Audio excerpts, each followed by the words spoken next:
Yo, welcome back to the LA Flights podcast, man. Brought to you by Family of Kings Entertainment.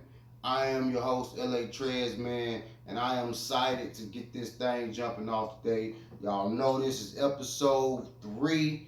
I'm excited that I've done 3 episodes already, man. A lot of people give up at one. So I'm just excited and I'm happy to be here, man.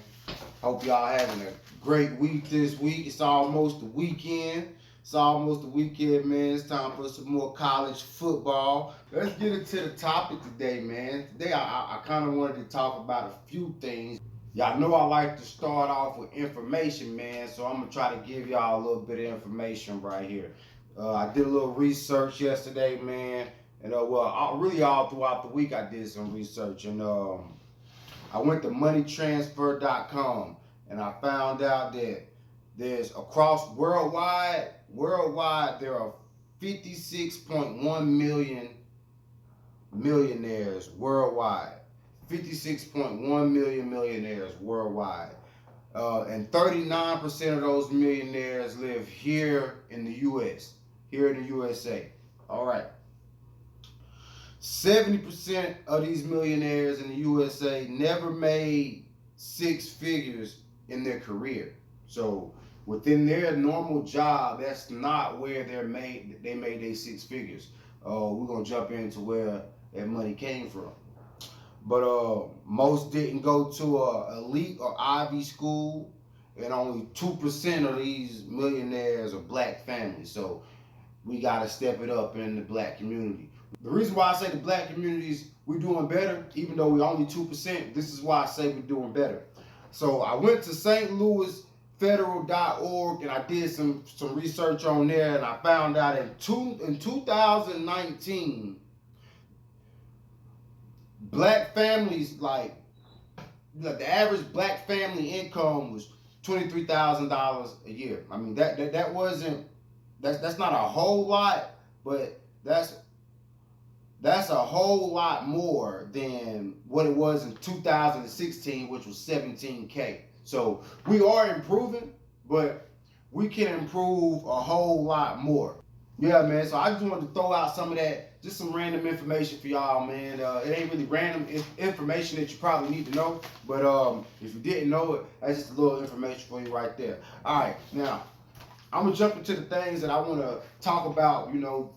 That's really just geared towards the podcast and what we do here on the podcast, which is dropping gems for the youth. And one of the things I wanted to talk about here is with the youth nowadays, it tends to be a group. You know what I'm saying? It's like everybody runs with a group or a clique of people in the young communities nowadays, in the youth community nowadays, and so this is how I feel about those type of situations, man. If you running with a clique, there's always certain people in the clique. You got the breadwinner, you got the muscle, you got the funny homeboy, you got the serious homeboy. Everybody kind of has everybody kind of got that role that they play because that's their personality and that's just them. But when you're in a clique like that, I think it's important that everybody play their role correctly.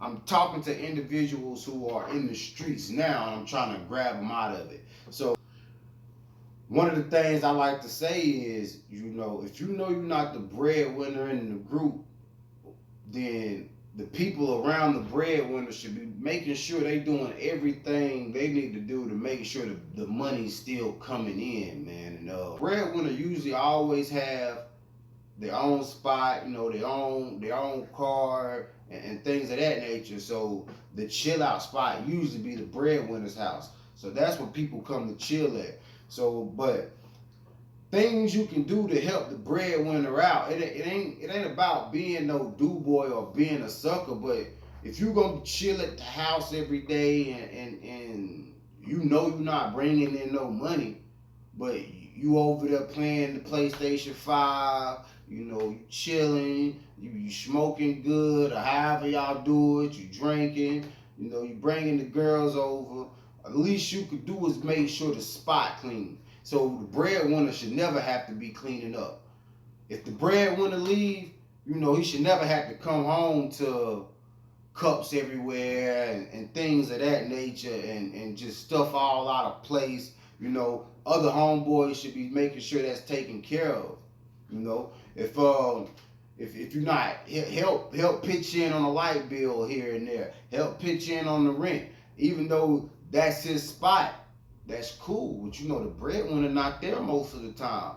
If the breadwinner not there 100% of the time, and it's usually the homeboys, then the homeboys using most of the utilities. Homeboys need to be pitching in. Niggas need to. Homeboys need to be pitching in. There's a lot of different roles you can play, man. Just make sure you playing that role. Make sure you bringing value to the group. One thing sure is everybody can't be the breadwinner. Everybody not a hustler. Everybody don't have a hustle mentality. But what you can do is get yourself involved with what the breadwinner got going on. That way the money can stay coming in. And if not anything, you can be supplied with a job. Like we said earlier when we was talking about the millionaires, most millionaires in the world that we live now, 39% of those millionaires, they live here in the US, and most of them didn't become a millionaire within their career. So that means they did something else and hustled on the side, investing. So you need to become a part of that investment. Bring the breadwinner ideas, great ideas to invest in. So it's a lot of different ways and a lot of different things that you can do as being the homeboy surrounded by the breadwinner. Because the next thing I'm going to get to is having an escape plan for the streets. The breadwinner must have an escape plan for the streets.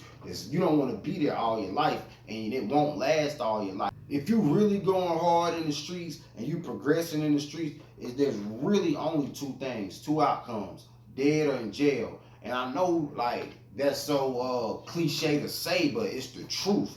That's really the truth. When we think about it, when I think about when I used to be in the streets, man, what made me, I ended up going to jail, and I almost got killed on numerous occasions. I've been shot at a number of times, man. I'm blessed to be here. So I started coming up with an escape plan. Like, I got to do something with this money. So when I started coming down with the trapping, I started finding other ways, because yes, I like fast money. So I was like, dang, I need to find other ways that's legal to make fast money. So I started getting into drop shipping. I was selling clothes. I came up with my own lawn care business. Then I started my own line of clothing, which was called Origami. I just started doing a lot of things. I got invested in the cryptocurrency. I got invested into the stock market, and I found other ways to make money. That became my investments. That's where I started investing my street money in, until I was able to say, you know what? I'm not investing into the street money no more. All my money is going towards legal things now. I'm able to do that now. I don't need to. I had enough money put back, and then I was making music, and I was getting some big payouts. So I was doing what I had to do to make sure I had a plan to get out. The breadwinner must have a plan to get out the streets. That is key. That is key. Or you will go through the same cycle that I see in my city all the time, man. There's guys that I was buying from when I was in high school, and they still selling. Still selling. Fellas can only get a job at fast food restaurants. Having that, and that's because they didn't set themselves up with an escape plan, a way to get out. You have to have a way to get out, and a lot of OGs don't preach that, because a lot of OGs now are like caught up with trying to get their youth back, man. They want to be young again. They want to be street again, and I don't understand it. It's like y'all want to go back, and you should be wanting to go forward. I don't ever want to go back. That's why I'm doing what I'm doing now. I've come a long way, man. Like I told you, I could have been killed on numerous occasions. So I'm blessed, and I'm trying to do something with that blessing. I could just bless somebody else with words, or if I anything of that nature. You gotta have an escape plan from the streets. You gotta put back. You got to save. You got to learn to invest. You got to educate yourself on investing. You got to find what you're interested in. Don't spend don't spend your early 20s. Don't spend your early 20s bullshitting and not finding things that you're really interested in. Not really finding out who you are. You come up through grade school and all you have is people telling you what to do, telling you how to do things. And when you hit 18, you're finally able to branch out and make those decisions on your own. But what people tend to do is just to follow what everybody else doing because now they finally out. Now they finally can be legal. They finally can do what they want to do. And so they just start following each other. And by the time you hit 26, you look back and you like, dog, who am I? A lot of people don't even know who they are right now. They can't figure out a career because they don't even know what they like. So that's major. That's a major key. Find things that you're interested in and base your investments off that, because once you start getting things going and you're not in the streets no more, it won't feel like work. It won't feel like you're working. You're doing something that you like to do. No, and that's the whole point of a career. I feel like at least to me, that's the whole point of a career. And so that's just how I go about doing things, man. And so far, it's working out good for me. And I think I'm gonna keep going in that direction and keep progressing. Also, let's talk about that tomorrow is Saturday, and you know what we've been doing on the channel. We've been promoting self-motivate Saturdays. So that's where you take time out to yourself, even if it's 5 minutes, 10 minutes, an hour, 2 hours. Do something that'll motivate you to do more in life. That's what I do on Saturdays. Every Saturday morning I get up. I get up early every morning anyway, but I still do it on Saturdays. I get up, I go out, I ride around. I might go look at houses and just I'm gonna be in that big house one day. I'll be listening to music, go wash my car, clean it out, and that gets me going, man. That gets me motivated and ready for the day. I go get breakfast, and now I'm good to go. I done thought about the next week, the coming weeks, how I want to plan things, and that what helps me. So self-motivate Saturdays, that's what that's all about. And I'm trying to push that on everybody because everybody deserves it. If you're out here, if you're doing what you're supposed to do and you putting in that time and that hard work, everybody deserves a break. Everybody deserves that break. So that's what self-motivate Saturdays all about. It's about rewarding yourself with that break and that reflection time on yourself. That's what self-motivate Saturdays is all about, man. But LA flights, man. This is I'm excited, y'all. I'm telling y'all. I know I done said that and I keep saying that, but I really am excited about this whole podcast thing, man. For a few years I've been thinking about doing it. I've been like a little iffy about it because I don't know what the people was gonna think, man. A few years back, or maybe about a year and a half ago, me and my family, we lost everything. When I say my family, I mean my family, like my lady, my kids. We lost everything, man, and that was a big setback for us. And now that we're finally getting to that point where, okay, now I feel like I'm able to really get out here and tell people my story because now I've done it twice. Just like DJ Khaled. I done got knocked down twice, and now I'm back up. So I'm really proud of myself, and this podcast is going to be my way of telling my story, man. Because I feel like I got a story to tell. Let me just tell y'all something about me, man. When I was in ninth grade was the first time my home was ever shot at.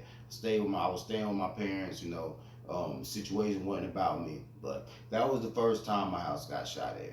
And then when I say I was about my first year out of high school, right before I moved out on my own, the house got shot up again. But as I've been out on my own, in my own place, in my own home, my house has been shot up 3 or 4 times, man.